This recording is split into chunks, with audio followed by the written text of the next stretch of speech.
So I realized that in these days, in the talks that we've been having, I've been telling you a lot of the ways that we do things at the Abbey and why we do things in that way. So this is in no way intended to be saying that people who don't do things our way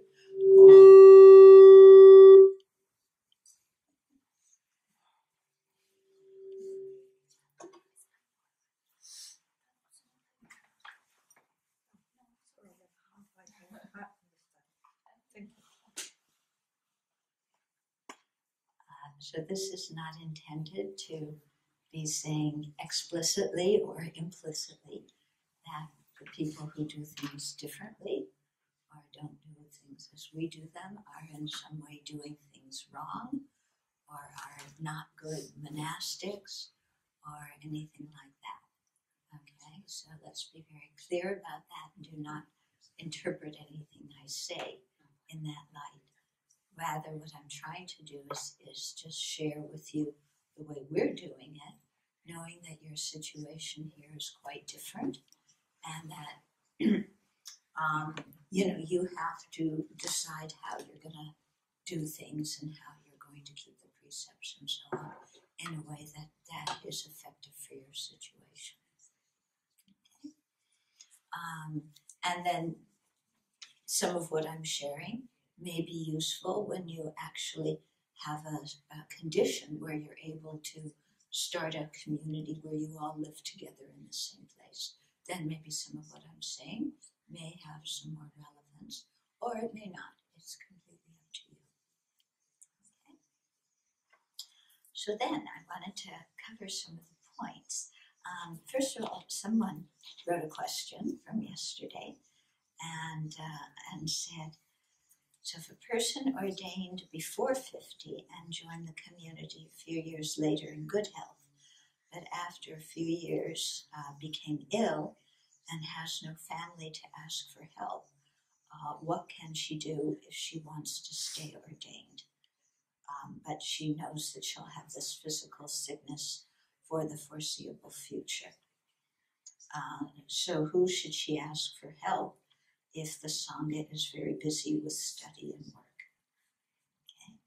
So this is one of the difficulties faced by the Western Sangha, in that in most situations, Sangha do not have a stable living situation, in which they know they can stay and eat and be cared for. Because most Sangha members in the West, like I was explaining the first or second day, our teachers expect us to support ourselves, either asking friends or relatives or having past savings or whatever. So, and then there haven't been communities founded that support people. So this is a big problem for most Western Sangha, especially as they get older and have more health problems. Okay, so again, just to share, I've shared a little bit at the Abbey what we do, but some things to consider, and this is also going to depend on the country you live in and the healthcare system in that country. But before people come to live with us as an anagarika, they have a physical, and and the doctor writes us a report, and so we know their health status, and they know their health status, and we really encourage people when they go for their physical to really talk to their doctor honestly. We had one young man come, and his physical, excellent health, things were fantastic. Then he was there for a couple of months. He was having all these stomach problems. And so one of our nuns is a nurse practitioner. She went to talk to him, and she was saying, how long do you have these problems? Oh, for several years. So he clearly, when he went for his physical, wanted to give an A1 physical and didn't reveal to his doctor what was going on. So this created some problems afterwards, okay? As it turned out, he decided not to stay. You know, he had some personal issues to work out. But so now we really encourage people, tell everything to your doctor and let's have it out in the open. So, and we also ask people to have an AIDS test and, you know, any kind of test so that we just know what's going on with people's health when they come into the community. Then we also ask everybody who comes to have health insurance, even the guests when they come for like a week or 2 weeks. They're coming from somewhere else, get traveler's health insurance. Because we have people working in the forest, and healthcare in America it's better now than it was a few years ago, but our dear president is in the process of destroying what's happening. So healthcare can be extremely expensive if you don't have insurance. So we really insist that people have insurance, especially if they're working out in the forest where, you know, we have safety gear and everything, but, you know, things happen. And we want people to be safe and well taken care of. Yeah. So we make sure people have health insurance. And so clearly also when people are Anagarikas, when they're Shamaneras and so on, they have health insurance. Then, what else did I write here? Oh, then when somebody starts having health problems because of age or whatever kind of health problems they have, then they still do offering service, but we give them offering service jobs that they can handle. Yeah. So, you know, one of our nuns, she developed some things with her feet, and it's very painful sometimes for her. So she doesn't go out in the forest anymore. Although once in a while, because she really likes it, she'll go out and she's very careful and slowly she does what she can so she doesn't strain her feet or her wrists or whatever. So we try and give people jobs that they can do according to their health. Yeah. So there's always work in a community that somebody can do. If a person's bedridden, then clearly it's a different situation. And then you have to look at if how well the community can really take care of that person. So if the person needs constant nursing, 24-hour care or something like that, then that becomes rather difficult. We were talking with some of our friends in a Zen monastery, and they had one of their monks died last year. And so for a while, for 8 hours a day, the Sangha there took turns caring for this monk. And then after a while, he was so completely out of it. He was quite old and very, very ill. And so they had to hire home health care, which cost $25 an hour. And he needed 24-hour care. It got incredibly expensive for them, I mean, that kind of 24, even if the Sangha cares for him for 8 hours, then it's still $200 a day. And then, you don't have the money for that. So then you have to maybe think of other options. I know in Christian communities, they bring in equipment so they'll have like an old or an infirmary in the community with equipment, and they hire people to take care, so that becomes less expensive. We're a new monastery. We're not even at that point to be able to do that yet. We don't have the finances or the space or anything. So we'll kind of play it by ear. But like I said, for people who have been with the community for a long time and are fully ordained, then we definitely make sure that they get taken care of properly. And so for many of the people who ordain maybe in their 40s, before they turn 50, then they've worked some, and in the US we have a system of Medicare where you pay into the system when you're working, and then afterwards you qualify for certain types of medical care, and you get a very small pension and so on. So we, are trying to make sure that everybody has that. It becomes more difficult when people are young and they haven't worked for a long time. I barely kind of snuck in because I worked for a little bit before I ordained, and then after I ordained, even though I was supported by Donna, I still reported to the IRS and, paid taxes or whatever was required. So I barely snuck in under the wire to qualify for Medicare. So we just try and make sure in advance to have things set up as best as we can given our situation. So that's one question. But, when somebody's ill, like now, like for example, that one nun, when she had to have a foot operation and a thing put into her foot, so we moved her into the building where the kitchen was from the nuns' residence, so she was closer to where the community was. She had a little scooter, where you put one knee on the scooter and you push with the other one, kind of like kids have, because she couldn't put weight on one foot. So she got around that way, and then people very happily took turns bringing her food and caring for her and helping her in whatever way she needed. She was a very good patient, so it was easy to care for her, and she wasn't demanding at all, and so that worked out quite well, actually. Yeah. She needed help for many, many months.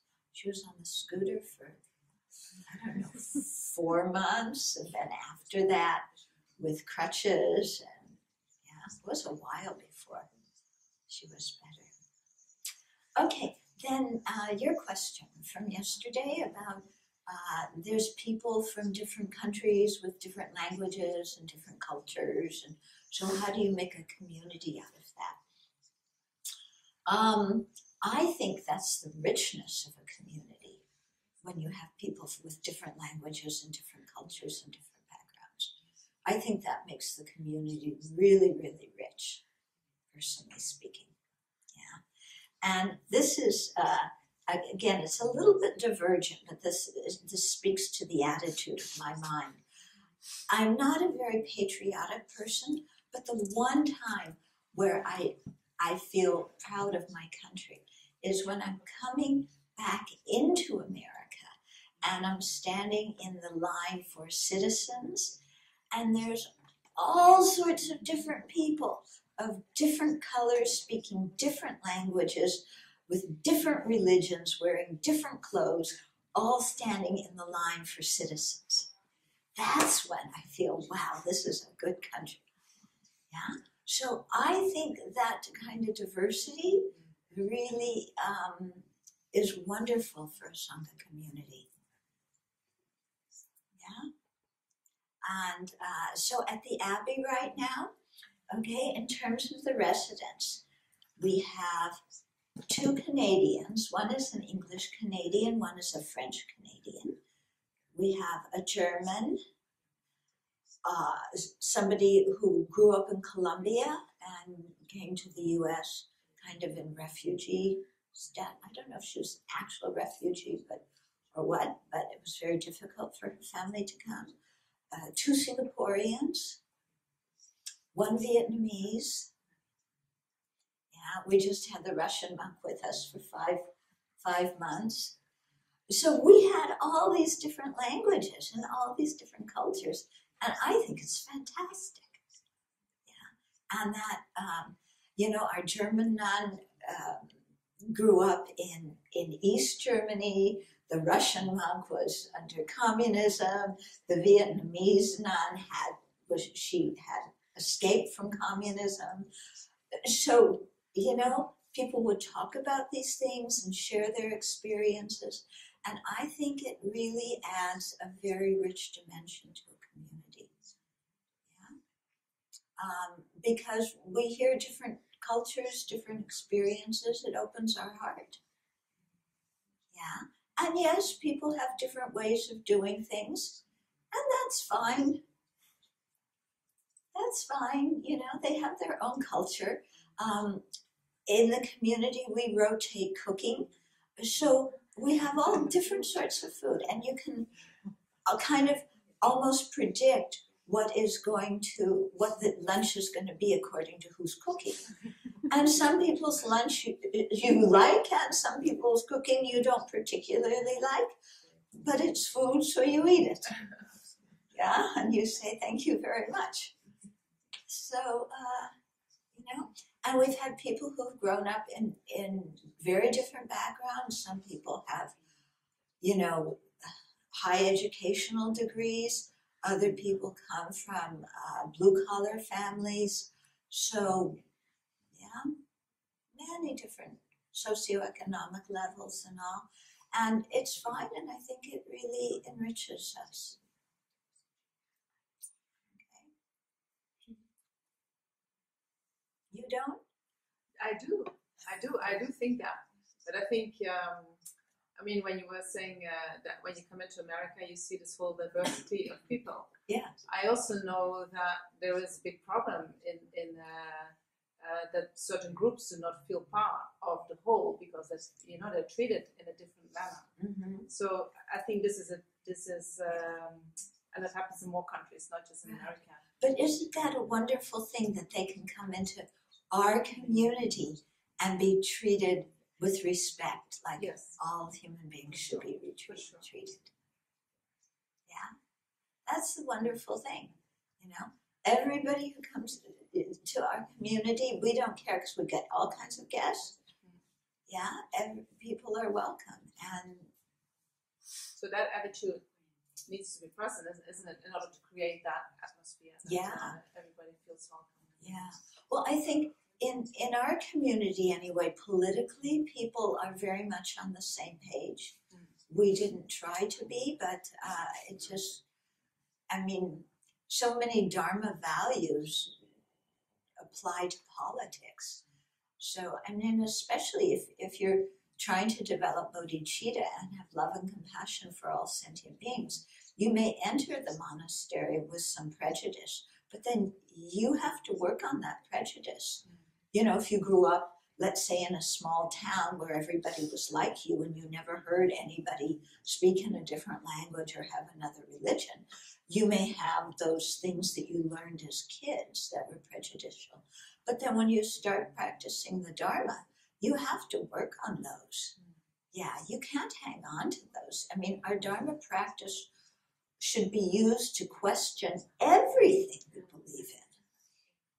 Yeah, it's not that Dharma is some little area of our personality or some little area of our life and we just do Dharma here and then all of our prejudices and biases and bad habits and everything, they just continue on.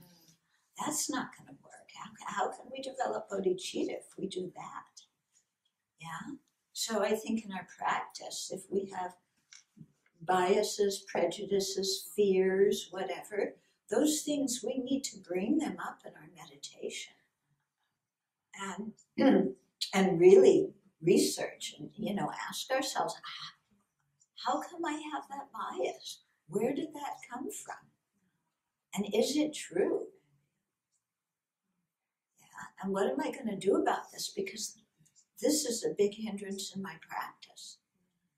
You know, you have bodhicitta for all sentient beings. You don't have bodhicitta just for the people who are like you. Yeah? Very important.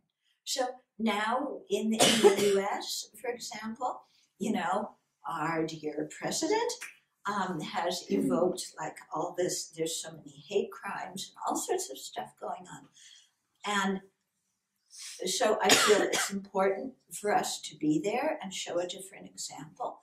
And our practice, at least for the next 3 years and 252 days, or until he resigns early. You know, President Trump, Attorney General Sessions, you know, all these people are our practice of love and compassion. You know, Paul Ryan, all these guys. When we do prostrations, I have Trump and the entire U.S. Congress behind me, you know? And I put Putin in there also, yeah, for our Russian monk, and, you know, and when we do prostration, I have them all. We're all paying homage to the Buddha together, because I have to make this part of my practice. You know, I can't hate these people as much as, you know, their way of seeing the world, I really think is horrible. You know, to see that their ideas and their actions are not who they are. Yeah, so that's just part of our practice. I mean, that's making the Dharma real and making the Dharma alive. If we don't do that, then what in the world are we doing? Yeah, if we don't confront all that rubbish in our own mind, then what are we doing? But nothing changes. Our mind's exactly the same. I think it was a little bit connected to what I yesterday said, that some people feel more that this is my place, this is my community and not yours, you know. Then, yeah. So then, what's mine and what's yours? Then you look in your practice, you know, okay, this is mine. This is mine. It's not yours, it's mine. Well, what about this is mine? Yeah. When you look at this, what about it is mine? There's nothing you can find inside this that's mine. We say this body is mine. I mean, this body is our dearest possession. It's mine. What about this body is mine? The genes from mom and dad, and everything that grew after that is from all the farmers. There's nothing about this body that is mine. Absolutely nothing. So we say, my country, what about this country is mine? There's nothing about it that's mine.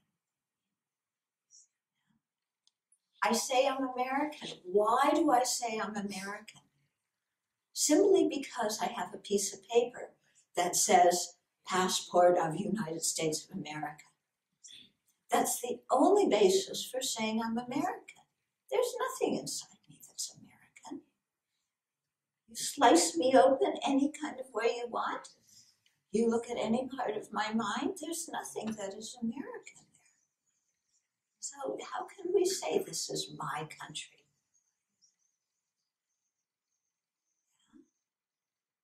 We can't. It's completely things of countries, cultures, religions, all this way that we divide sentient beings up. It's all conceptually fabricated. The whole thing is conceptually fabricated. So, yeah, when you realize that, then all of a sudden, oh, there's all sorts of space. It's like all these people are just like me. And this whole planet and the whole universe, nothing about it is mine. And yet we all can live here.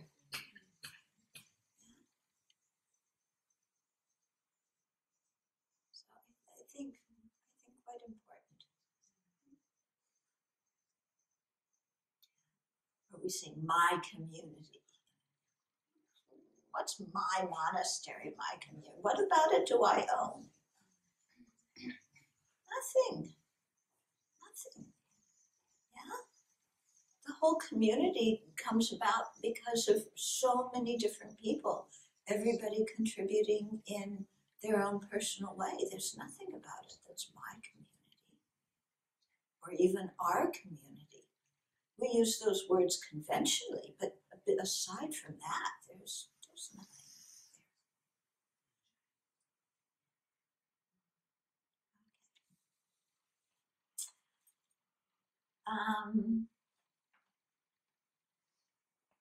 Okay, then there's a question about the different roles inside the larger community and the purposes of living in community. So I think I've talked a lot about the purpose. The different roles, I talked a bit about that, finding things that correspond to people's capabilities, their physical capabilities.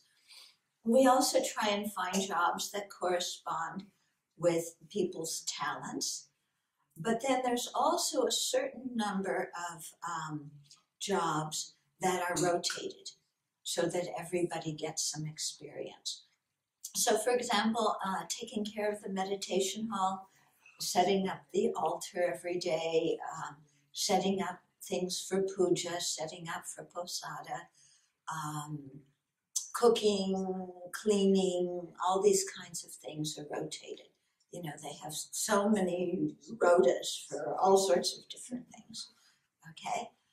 So those jobs are circulated, and then there's different people who kind of handle different areas. But also, again, too, there's a lot of crossover, yeah? I mean, there's one person who's in charge of the forest, but a lot of people work in the forest. One person did the veggie garden last year, somebody else is doing it this year. Yeah, so some things change. We have one nun who works with all the inmates and the letters and requests that we have, but then there's other people who help her because we've been getting more and more mail. So you just kind of see where, who needs what in what department, and then kind of break things up. But I think what is very important in a community is that we have a team spirit, that we're playing on a team. And this is one of the most difficult things for Westerners, because it keeps coming up. We're very individualistic. I want to do what I want to do when I want to do it. And please do not tell me what to do. And that mind is a mind that we need to counteract in our Dharma practice. Again, if you want to generate bodhicitta, what are you going to do? Somebody comes and asks you for help, and you go away, you creepy sentient beings, I don't feel like helping you. But I'm meditating on great compassion. That's what I used to do. You know how I saw this?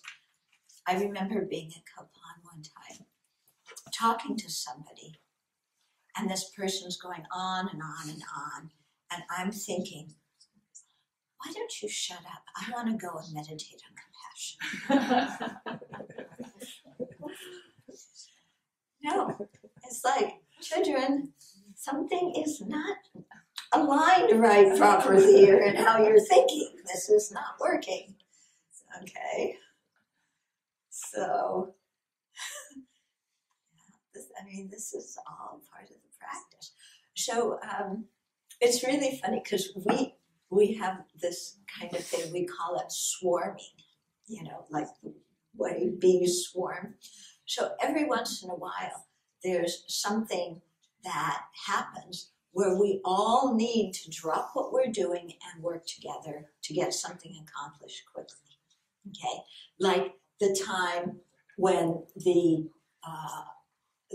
pipe broke upstairs and the water started leaking out downstairs, and we removed the ceiling and we discovered a huge colony of carpenter ants in the ceiling, and there's water going all over the place, So it's like, okay, everybody, drop what you're doing. We're coming in here. This is happening in the pantry. We need to take all the food out of the pantry. We need to mop up the mess on the floor. We need to figure out what in the world we're going to do with all these ants they were in an area like a square meter, swarmed with ants.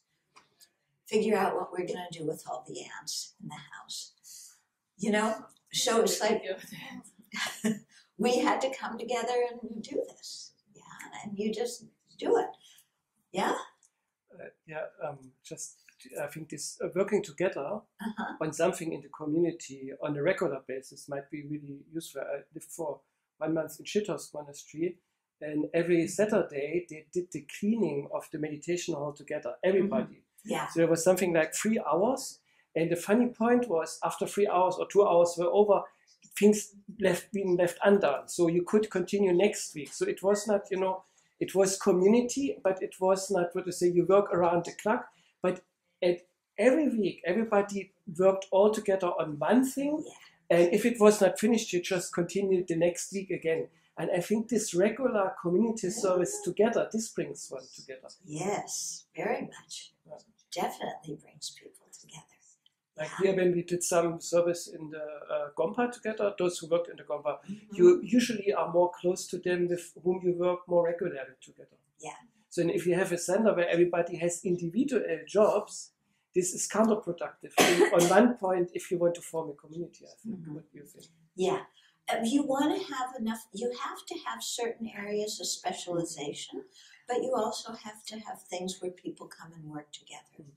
So our forest is an area where we work together. Yeah. All sorts of different things come up.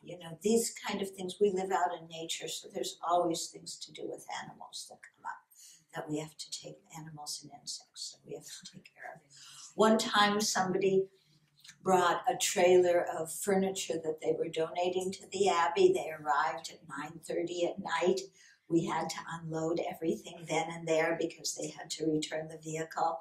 So, okay, everybody, we're in the dark. We're all unloading this U-Haul. Okay, so there's many things like that where we just come together. And there's one of our nuns, she tells the story. She used to hate it when she heard the word swarm, that we're going to all swarm and work on this. She hated it, And now she said she really enjoys it for this reason that you said, that people come together and you work together and you feel like you're part of something bigger than yourself. And I think that's something that a community really does for you.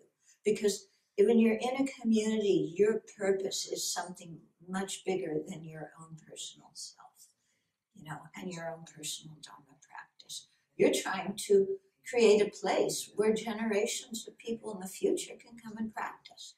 You're trying to establish the Sangha in the West because it's important for the rooting of the Dharma in the West. So what we're doing isn't, some teeny thing. It's something quite big. And you work together with a number of people for that aim. And you really bond, very closely. In our construction projects too. Yeah, things happen. We're building something and then everybody comes together and, whatever it happens to be, we work together as best as we can. The people of physical limitations, we don't push them. Okay.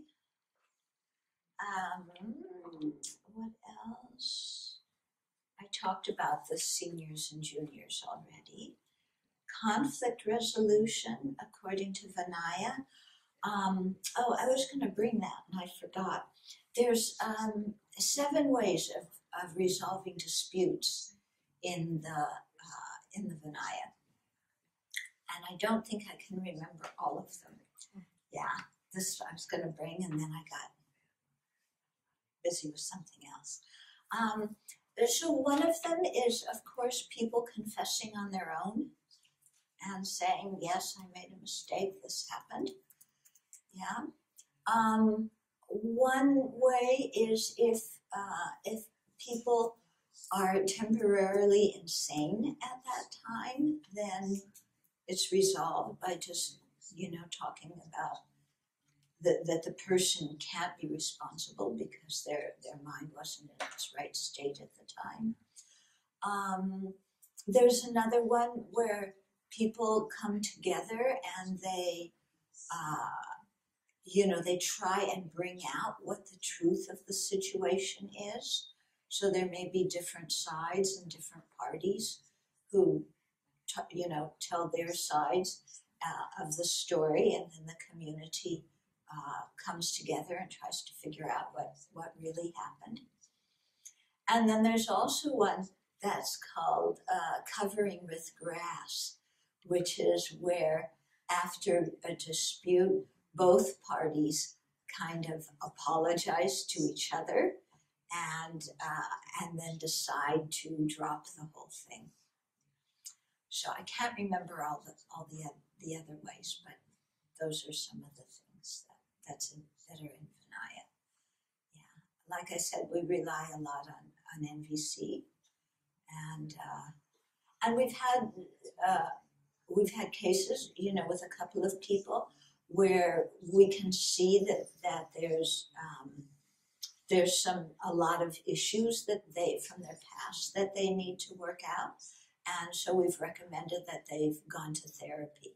So right now, 2 of our nuns are in therapy because Dharma is wonderful and it's very helpful, but Dharma cannot take the place of therapy when people really need that individual attention. So we recommend that. What else? Oh, then what is the... Okay, I talked about our responsibility in wearing robes, responsibility of being a monastic. What is our duty with respect to secular ethics and lay Buddhist teachers? Could somebody expand on that a little bit, exactly what they mean? I have some ideas what they may mean, but I want to make sure I address it. Yeah. That actually came from myself, but we already covered it, the role of the Sangha today, because there are so many lay teachers, but for me, actually, you answered already the first thing. Yeah, I talked about that before. Okay. I don't know if somebody else has. Yeah, did anybody else have anything about that? Okay. I think that, we do promote secular ethics, in those situations where we're teaching people who aren't Buddhist. And I think it's important for us to do, engage in interfaith dialogue and have interfaith contacts, and also intra-Buddhist contacts. So to meet with people from other traditions. I think I told you that in the U.S. every year we meet together, and we've been doing this for like 21 years, and it's really, really wonderful. And so when I got to the point of starting the Abbey, because I had gone to many of these conferences, so people knew me well. They knew what I was, what I'm like and what I was going to try and do. And so I asked a lot of them for advice, the different abbots and abbesses in the groups, as well as the general, of what do you do in your monastery? How do you handle this situation? How do you handle that one? And so I got a lot of very, very good advice, because trust had been built up over the years, because we were meeting together. We would gather on Monday night, and then we would go until Friday at noon. So we had 3 whole days, and lots of time just to talk and discuss, people making presentations, then big group discussion, small group discussion. So you went to the last one. Did you find it useful? Yeah, very useful, isn't it? Yeah. And so it really helps us in terms of our own practice and gaining confidence. And then we also learn from the other Buddhist traditions what they do.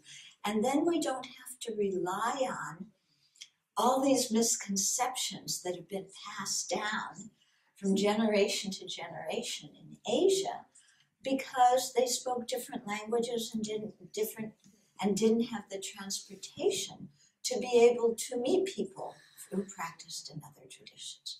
So you had these stereotypes, like the Theravadas are selfish, The Zen people do, they all do blank-minded meditation, and the Tibetans do magic.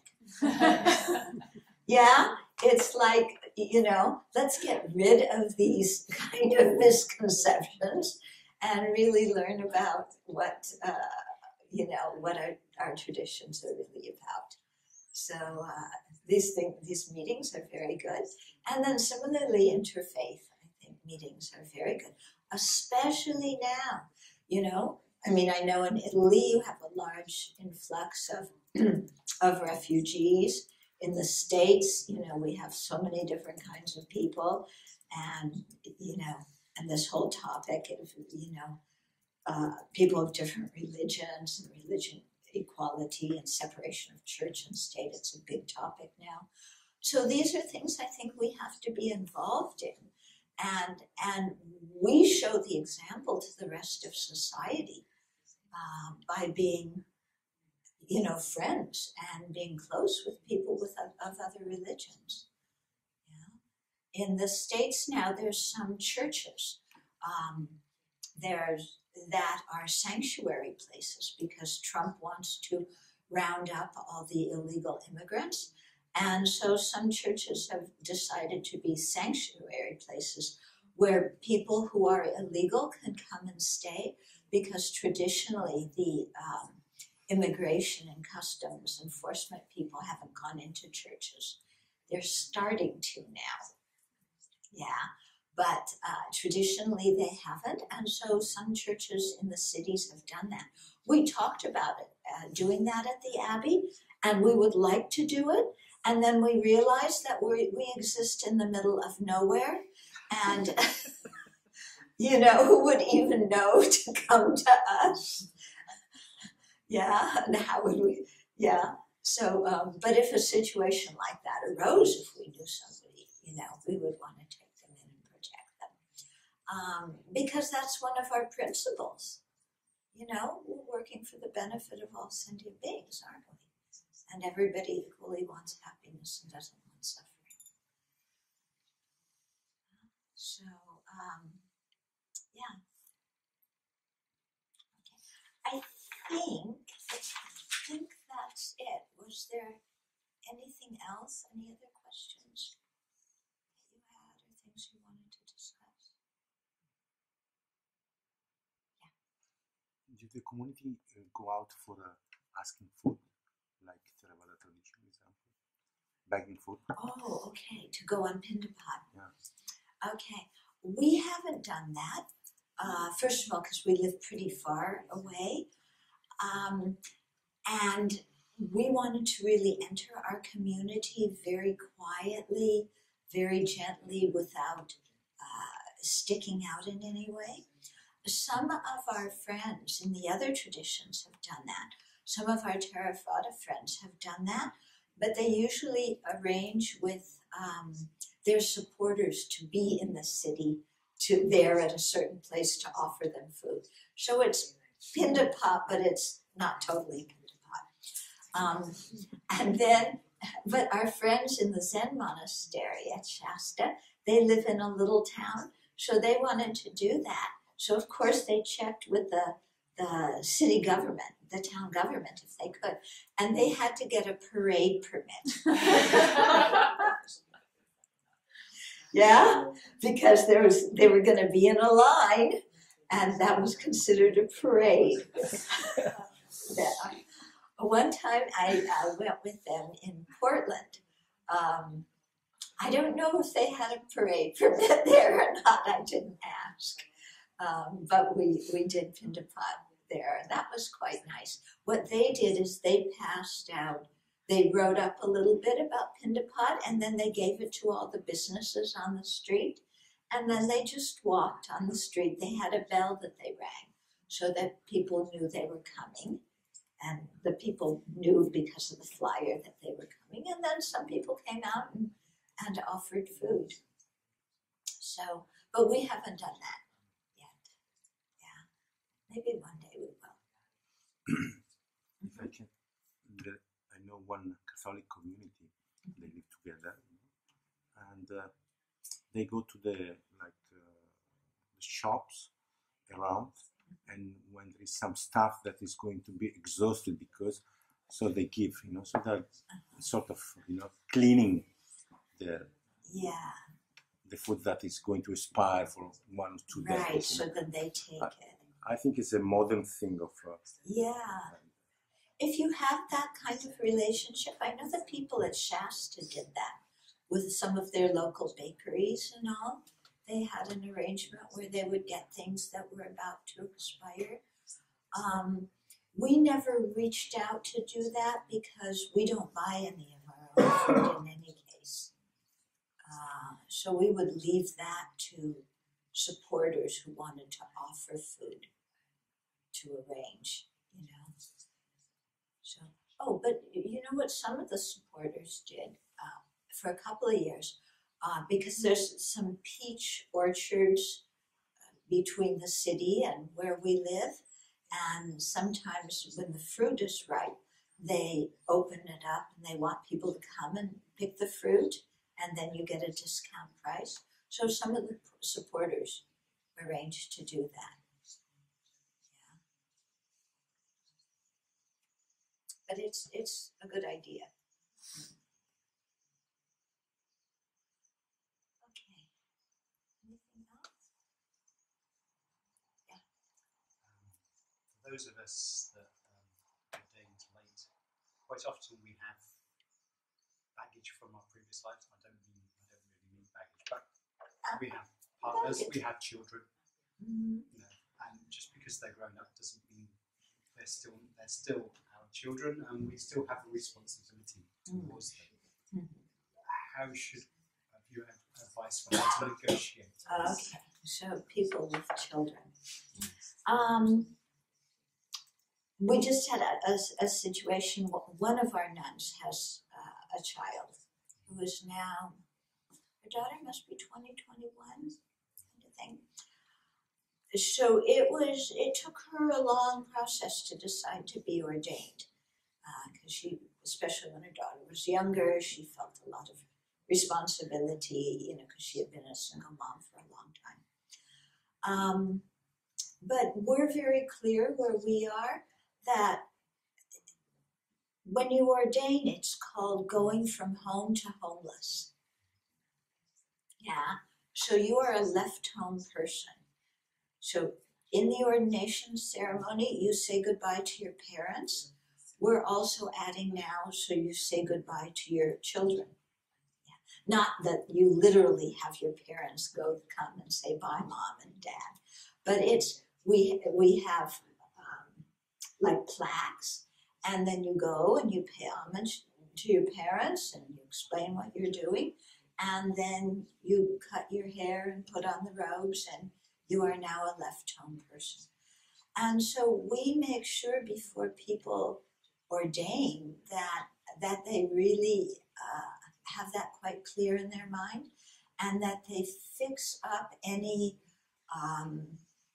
practical responsibilities they have with their children. So in the case of this nun, for example, she sends her daughter money every week or every 2 weeks or every month, whatever it is. And she always tells us when she does that. She arranged with us beforehand. Yeah, so that's okay.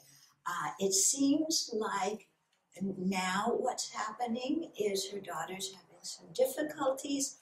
Her ex-husband is coming and guilt-tripping her, saying you need to come back and help the daughter. And in this situation, because her daughter's already 2021, she needs to be very clear and very strong. And, she's made her decision to be ordained. She's a left home person. The daughter has a father. She has a grandmother. She has other family members around. And she, cannot count on her mother just picking up and running off to take care of her. Yeah. But our nun arranged all of this before she ordained. So the basic problem now is not in the practical situation, but in her mind. Yeah, that's where the difficulty is.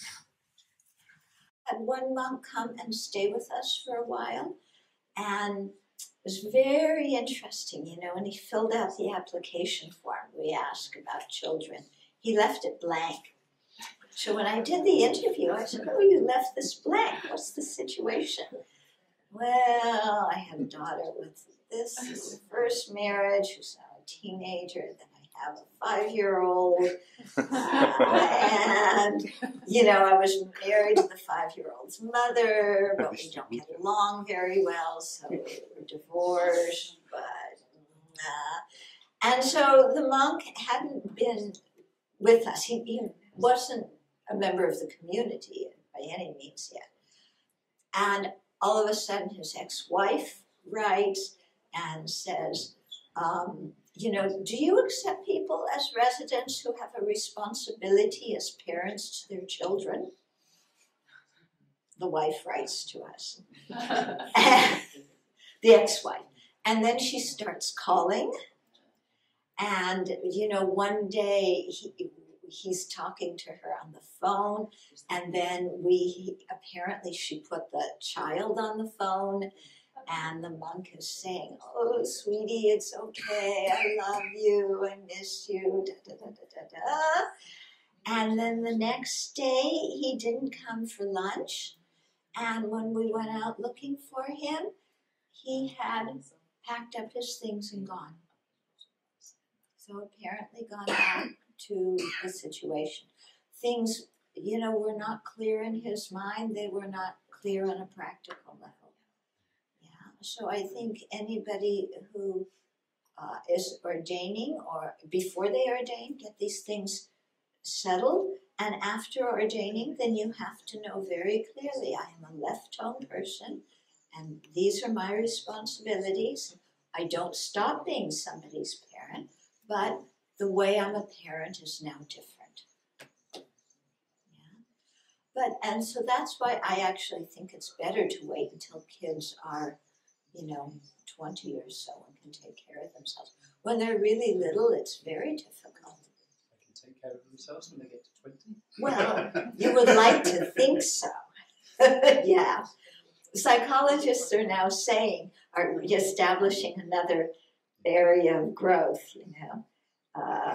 another stage of growth, because, they often are, well, what were you like at 20? Yeah. Can I ask a related question? Uh-huh. I'm just struggling with it a little bit. The words "get things settled beforehand," and so how do you reconcile this kind of approach with compassion and bodhicitta? Because especially towards one's parents and family members if they're ill. Right. How do you reconcile that? Yeah, because if there's different ways of relating to people with motivations of compassion and bodhicitta. Yeah. So in some situations, you have compassion and you go and you do what practically needs to be done to help the person. In other situations, you have compassion, but you ask somebody else to go do it because you're also doing something else that you can't drop. Okay? So I think the motivation always has to be compassion. But the way that compassion takes a physical form can differ according to the circumstances. Okay? So I happen to be fortunate in the sense that when my parents were aging, my sister moved and her family moved back in with them. So that was very nice. My sister couldn't do everything because my parents really needed a lot. Fortunately, my parents had saved money, so they hired somebody to come in and take care of them, to do a lot of the shopping and cooking and personal care and so on. And that worked out very well. One of the caretakers really became like family, And when my mom died, she really genuinely mourned my mom and dad. They had become very, very close. So that was kind of set up, and it was fine with everybody. Actually, I discovered with my parents that they didn't want me actually doing a lot of the personal things for them. Yeah, it was too much of a role reversal. They didn't want me being the one who changed their diaper or, you know, did some of these things. Yeah. I saw that with my dad especially. When I wanted to help him in and out of the car, he didn't want. I can do it by myself. When some of my friends were there and they went to the car to help him in or out, he was fine. He loved the attention, but not for me. Okay? So you have to be sensitive and, you know, see when it's our job, see what else we're doing, see if somebody else can help us out and take over. But you can do all of this with compassion. Mm-hmm. Well, I have a question. What do you think about actually a monk or nun needs training? I mean, from the start, actually it's prescribed by the Buddha. Mm-hmm. You should be in the presence of an elder at least for 5 or 10 years. I think even 10 years, when I remember correctly. Only exceptional circumstances, 5 years. And this is very useful because, as he said, you come with a lot of package or something, but actually the package in the mind is far bigger, you could say, because there are a lot of, what to say, you have a lot of habits. Yeah. And if you get a good training for 5 or 10 years, you can get really rid of those habits, and then you are properly established in the training, and then you can stay on your own in the forest or whatever, because you really worked on it. Now, my concern is a little bit within the Tibetan tradition. This training in the Vinaya seems not to be much there, and in the West it's even more lacking. So now... You weren't here the first 2 days, were you? No, I was not here. Yeah. You spoke about it, so then maybe it's a double. Yeah, we spoke a lot about that, but go on and I can... Yeah, now we want to build a big monastery here close by. Yeah.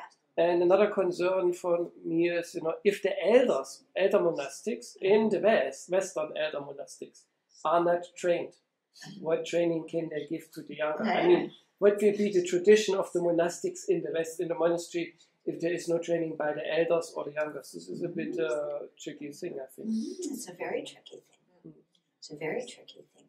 In some situations, you have to train yourself. Yeah. So you just do it yourself, go in a monastery or to...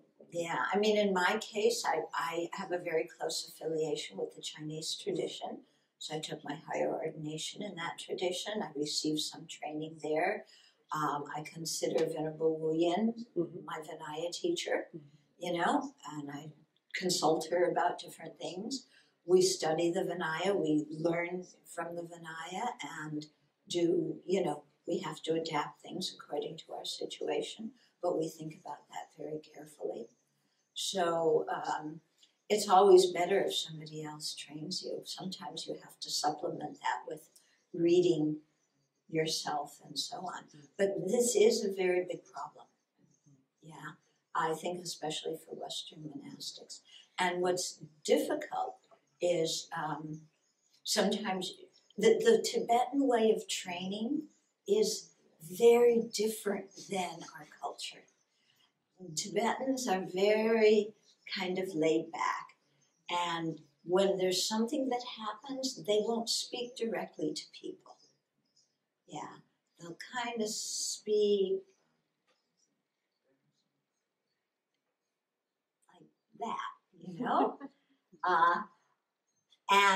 And the idea of a discussion, I mean, Tibetans debate on the debate ground, but a discussion is they gather together, they sit in a circle. That's something new from the West.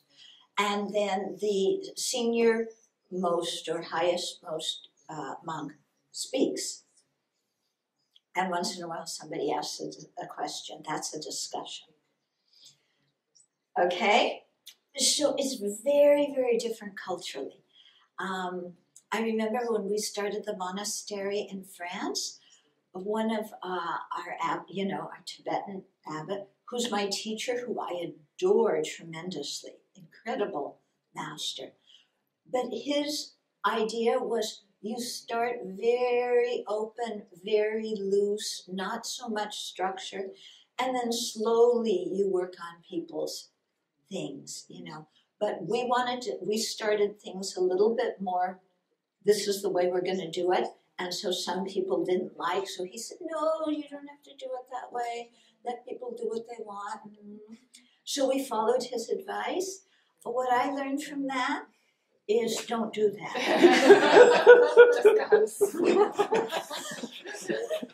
Yeah, what I learned from that is when we started the Abbey, we started with very clear goals and missions and ways of doing things.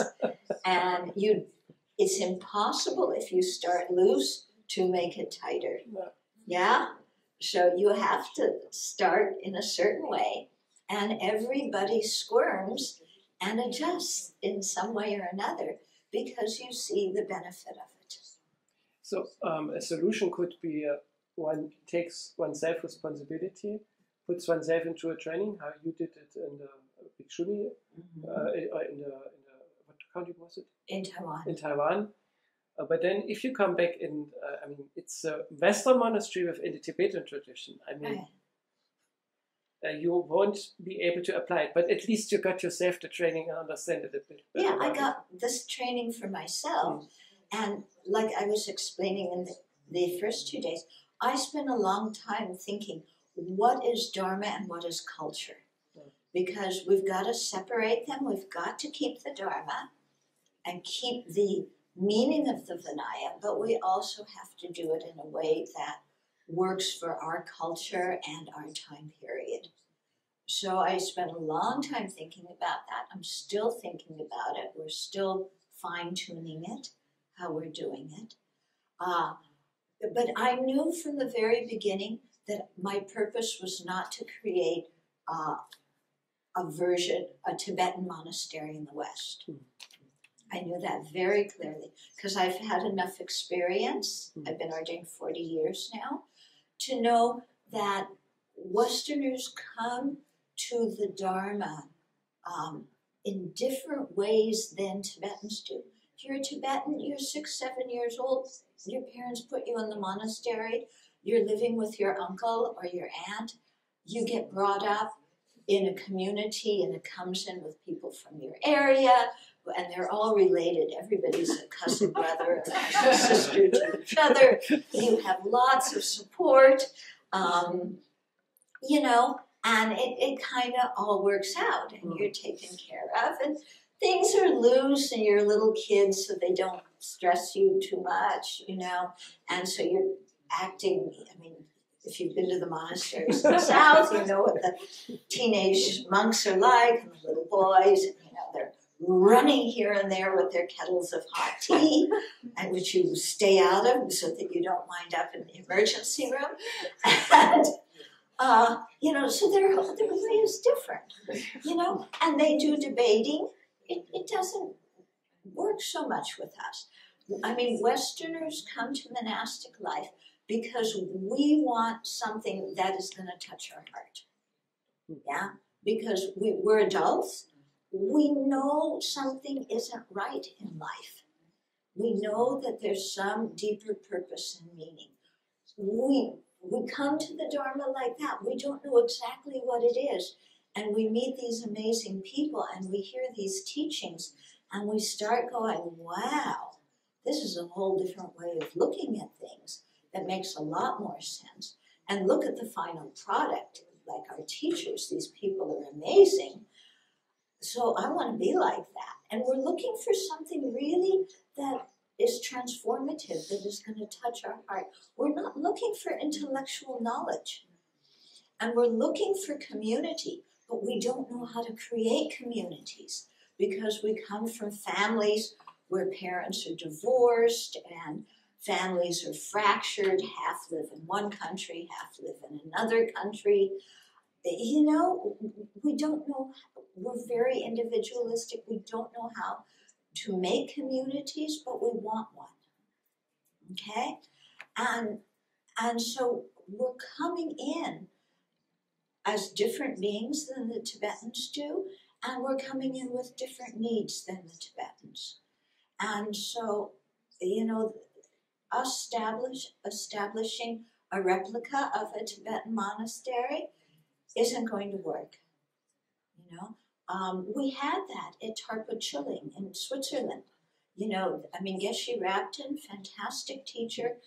The monks went there. They acted like Tibetans, the Western monks. You know, I went there to visit. They acted towards me just like the Tibetan monks act towards the nun. You know, and, you know, they spoke Tibetan, they debated in Tibetan, they chanted their prayers at super speed the way the Tibetans did. Everything, except they had white skin. And it was a perfect replica. You know, all the Geshe studies, the whole thing. Nobody's there now. They're all strict. They all went. Except Antonio Setta, I think. No, wasn't it? He was not. I think most of them just robed. Yeah, because Became famous, something but- wasn't meeting what's in here. They became famous, but Yeah, something wasn't meeting what's in here. So we have to set up something different, I think. That's my personal opinion. All I'm giving personal opinions. I'm not telling you how you're supposed to be. I know with Westerners, you do not tell them how they're supposed to be. No, but I'm trying to just share what I've learned. Yeah, thank you very much. Very helpful. Okay. Did you have something?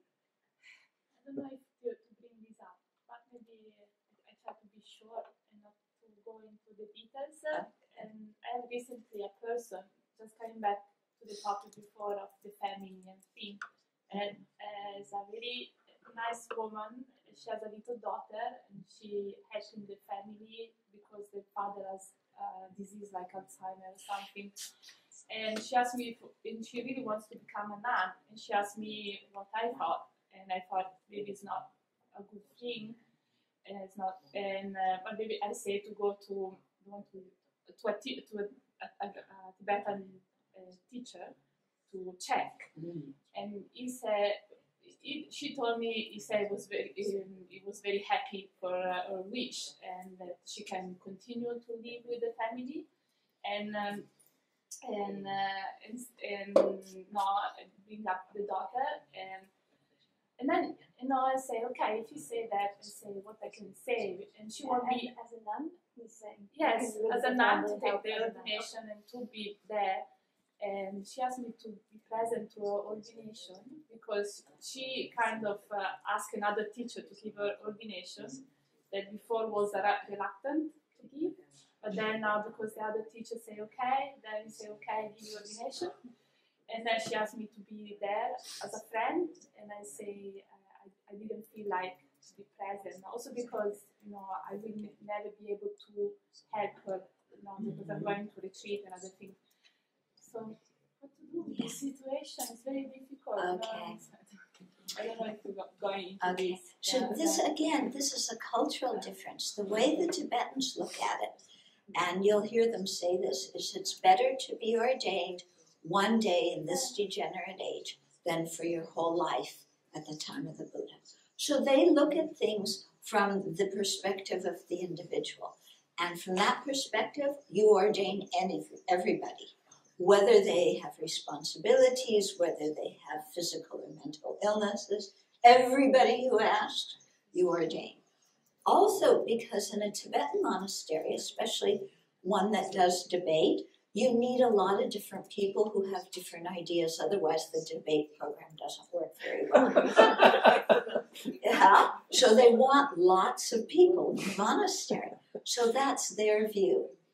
In the West, okay, at least my view is I'm seeing things as we need to set up a Sangha community that is respected not only by our Asian teachers, but also by the Western lay people. And if that is what you're trying to do, because you're trying to root the Dharma in the West for generations to come, then you want to go back to what it says in the Vinaya about the screening people, because there are all these questions that people are asked before they ordain, and you have to be able to fulfill certain conditions in order to ordain. Okay? So I think it's good to go back to that. And we also need good lay practitioners.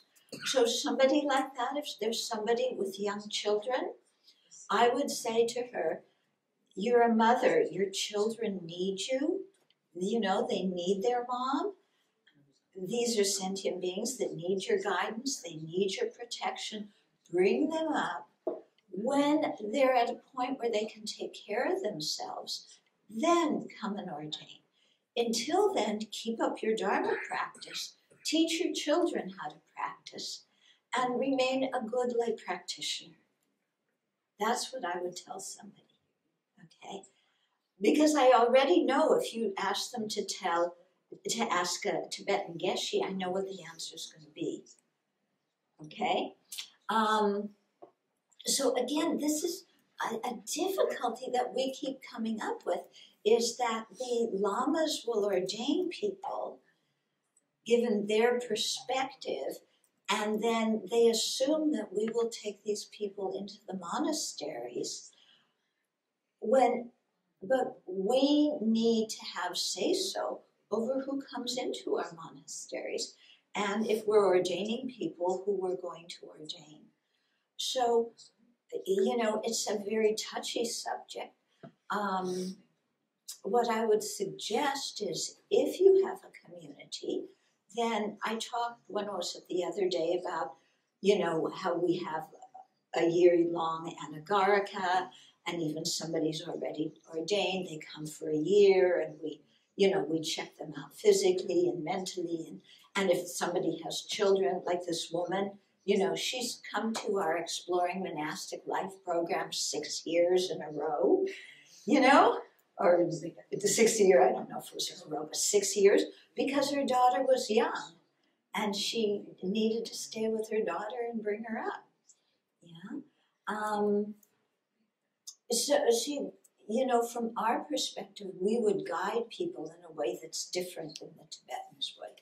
But I think if you start a community, then you need to have your standards, and you need to communicate that to anybody who comes and asks you to join. Yeah.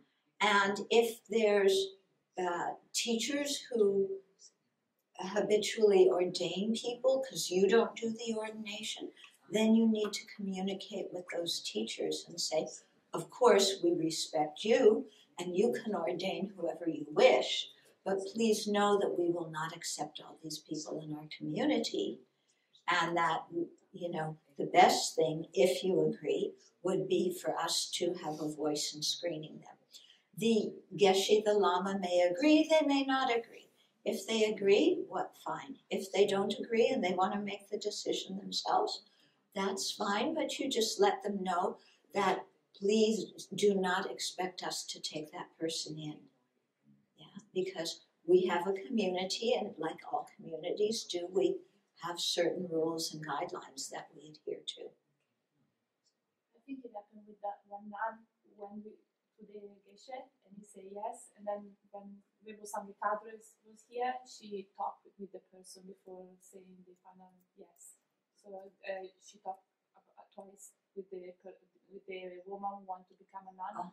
So then also she got to view her motivation, the way how she wasn't going to live, but of course she's living outside and and it becomes very confusing for lay people to see somebody in robes with children around, you know, taking care of children.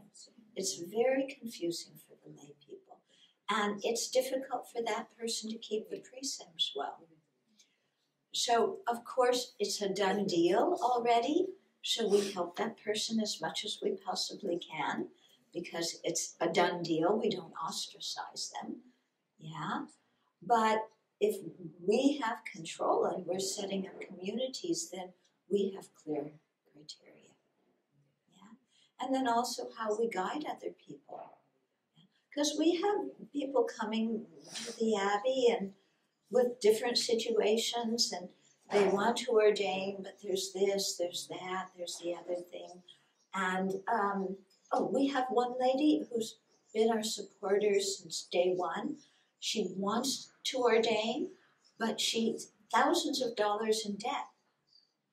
And one of the requirements is that you're debt-free. One of the requirements also is that you don't have responsibilities. So I would assume somebody who is the parent of a young child has responsibilities, family responsibilities. But in this case, this woman wants to ordain, she has debts. We had to say, sorry, we can't ordain you. Yeah. Come, you can take 8 precepts. So she holds 8 precepts, she keeps celibacy, and she works a job, and she comes when she can to the Abbey. And that just works out much better. Yeah, much better, I think. I heard one story at Nalanda, this was way back when, that they ordained somebody with debt, and the debt collector came to the monastery. Yeah, that's difficult then, especially if that debt collector goes out in the community and starts talking. All these people here, they have debts, they don't want to pay the money they owe.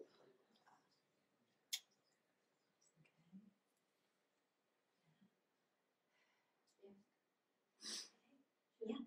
Should I ask? Yeah. For example, one person died, one parent died, and the other alone became sick. What can I do? Are they relatives? Are they friends? No. Alone. So you don't know these people, they're strangers. Yes. Okay. So the one parent died, the other one became ill. Yeah. Okay. So what can you do? Yeah. Sì. Allora, questa è una persona che ha genitori, no? Uno è morto, questi, e questa è una monaca, e l'altro genitore sono, è malato,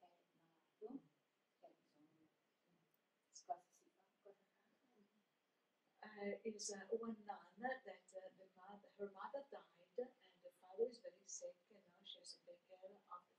She was ordained before that. So what she has to do? Well, it sounds like she has made the decision to go back and take care of her father. Yeah, she decided at home. At home. So that's her business. Okay. That's her business. If she lived in a community, then the community would talk about what is necessary. Do you have brothers and sisters who could also help? Are there social services that can help? If you have a community, you kind of discuss the situation and do what you can so that the person can remain with you. In a situation where it's somebody like now, everybody's just more or less on their own, then it's difficult. What can you do? What can you say? Yeah? Thank you. Okay. So that's why I think, and actually I think this applies whether you're ordained or not ordained. As your parents are getting older, to talk to your siblings about, how you want to handle it, to make sure your parents are taken care of. Each culture is very different. Kaz and I were, Kaz, I always want to change it to Kaz. Kaz and I were talking, and she was saying how in UK, people don't have this thing of taking care of their parents so much. In Spain, in Mexico, here, yes, it's a big thing. In the States, I I don't know. Not some families it is, some families not so much. Yeah. So you have to look at the situation and see what's going on. Yeah. I would, personally speaking, encourage people, when you ordain, just to be aware you're a left home person. So you have to renegotiate. You're still your parent's son or daughter, but you have to renegotiate what your role is as a left home person. And then talk to your siblings who can take care of mom and dad when they're older. And like I said, this is necessary whether you're ordained or not ordained. Because I know my siblings and we started talking about this. I had already been ordained a long, long time. But when our parents were getting older, like saying, well, what are we going to do when they can't take care of themselves? This was before my sister decided to move in the house. What are we going to do? They want to remain at home. They don't want to go to assisted living. Mom was smart enough to stop driving. Dad still wanted to drive. Oh my goodness. Trying to talk my dad out of driving so he didn't kill anybody was really hard. So these kinds of things, they come up, ordained or not ordained. So you talk with your siblings and see what you can work out. But you also let your siblings know that you are a left home person and you're not going to be as totally involved with all of this as they are, because you've made a decision and your lifestyle is different. Yeah. And then your siblings may go, well, what do? You're just flaking out. You think you could just go live there and not work and not do anything, and we're supposed to take care of all of it. You're just a flake. And you just say, yeah, you're right. I'm a flake, what to do? I'm trying to live the way I think is most beneficial, and I know that it can't meet all of your needs, and that's unfortunate, but I have to follow my own conscience, my own heart, because, I'm working for a higher purpose. I have a question with respect to this. It looks like in Thailand, the Theravada, if your parents get sick, they rather encourage you to take care of your parents. Mm-hmm. So I remember discussing with a German Theravada monk in the forest tradition. His father got sick and he didn't want to go home. But the other monk said, no, you should take care of him because he's your father.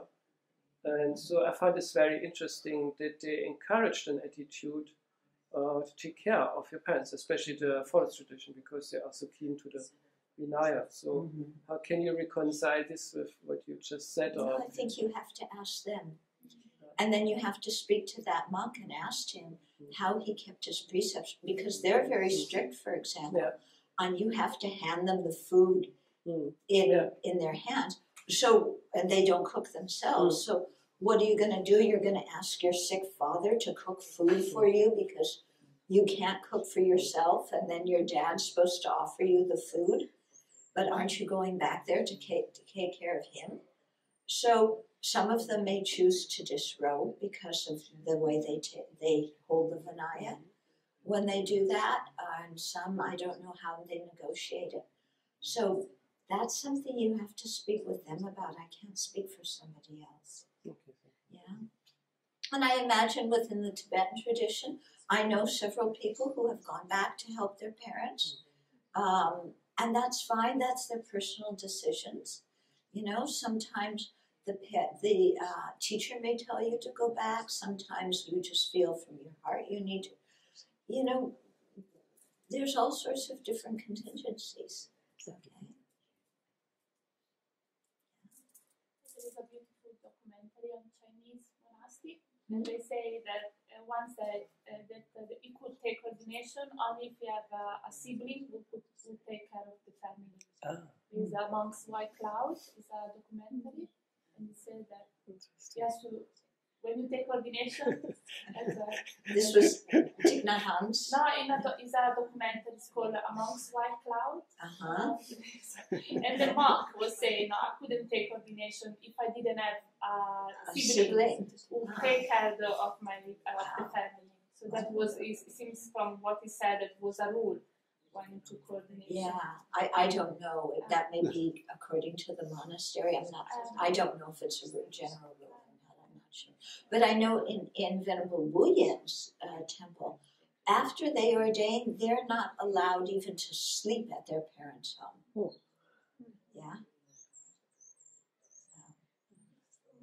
And it's also said that it's the most virtuous thing to take care of your parents. Actually, you almost have. Right. But then, was the Buddha directing that at monastics, or was the Buddha directing that at lay people when he said that? Because he said many different things, and his chief audience may have been different according to the different things he said. So we have to say, because undoubtedly it's very virtuous to take care of your parents. Yeah. But then you have to see, as a monastic, is that what you're going to do or not?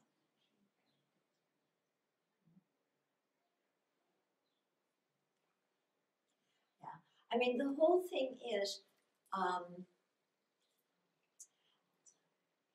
put it this way.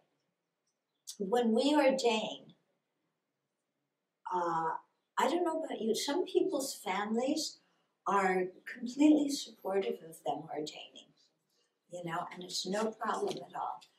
My family was totally against it, completely, 100% minus side against it, And so I had to be very clear with what my motivation was. Very, very clear.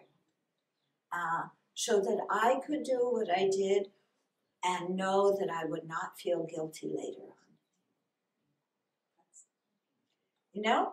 Because you have to see what is coming from your family and what is coming from you. And lots of times we think it's coming from the family. Actually, this much may be coming from the family, and this much may be coming from us, because we've had certain conditioning and we've bought into it and we feel guilty. Okay? And guilt is an incredible way to control people. In fact, you hardly have to do anything. If they are somebody inclined towards guilt, you just say a little bit, then they will talk themselves into doing what you want, because they're very familiar with guilt. We once had at a discussion group at one retreat I led, we broke into groups of Jews, Catholics, and Protestants, and the topic was guilt. And then we had a contest, who had the most guilt? The Protestants lost. The Jews and the Catholics were in very close competition. Yeah, because both of those cultures, guilt is a major thing. Okay. I think the Jews won. That's because I came from a Jewish background. But yeah, so you have to really, a thing came up with one of our nuns recently. Her sister was sick. She wanted to go back to visit her sister, because her sister was going to have chemo and, so on and so on. So she was asking about time to go away, to go back there. So I said, that's fine, but please check what your motivation is for going. Is it really to help your sister, or is it because you feel you want to be needed? Because I knew her quite well, her mental dynamic. I said, or is it because you like to feel needed, or is it because you feel obligated, or what is it? She came back to me a few days later and she said, actually, the reason is that my mother's having difficulties and my brother and sister are having a hard time working with my mom, and I feel guilty for not being there. Yeah, it was really good. She looked at her own mind and she said, oh, actually, it's not about my sister. It's about me feeling guilty. And then she decided not to go. Yeah, because, she realized her motivation wasn't. When you do things out of guilt, things don't turn out so well very often. Yeah. So I think, again, dealing with guilt is a very important part of our Dharma practice. Yeah, confronting our guilt.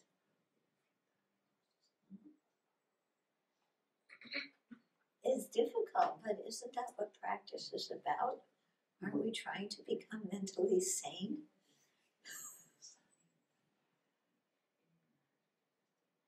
Okay, so again, we're out of time. I wanted to encourage those of you who have the opportunity to come for the weekend.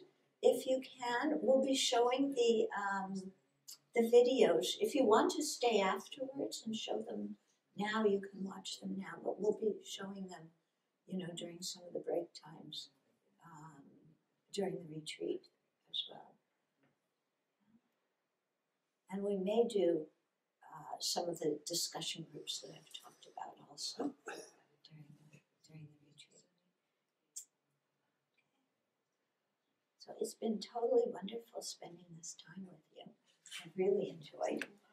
Yeah. I'm sure I've pushed some buttons and made people upset. So that means I've done a good job.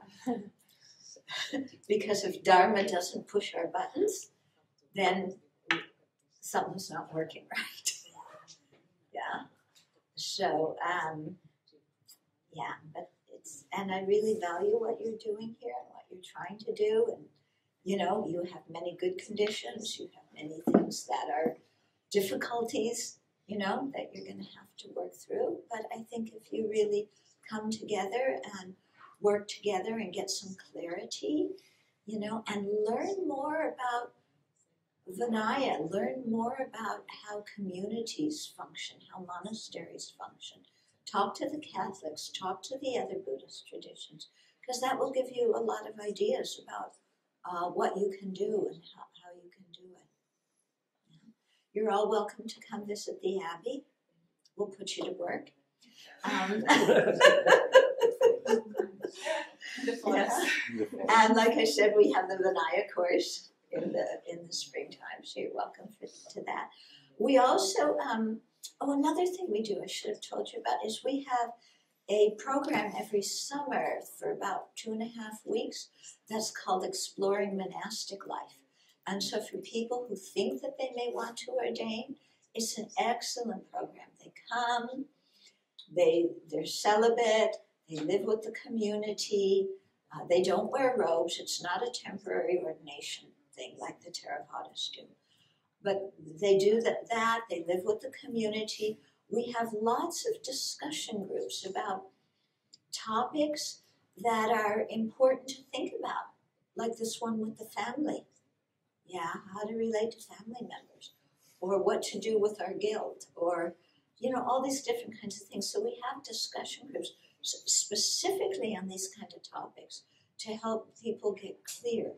Yeah, so it's a program for people who are monastic wannabes, as well as people who have been ordained under 5 years, who are trying to kind of see what they're doing. So it's something you might want to consider doing, or you're welcome to come and see ours and get some ideas for what you want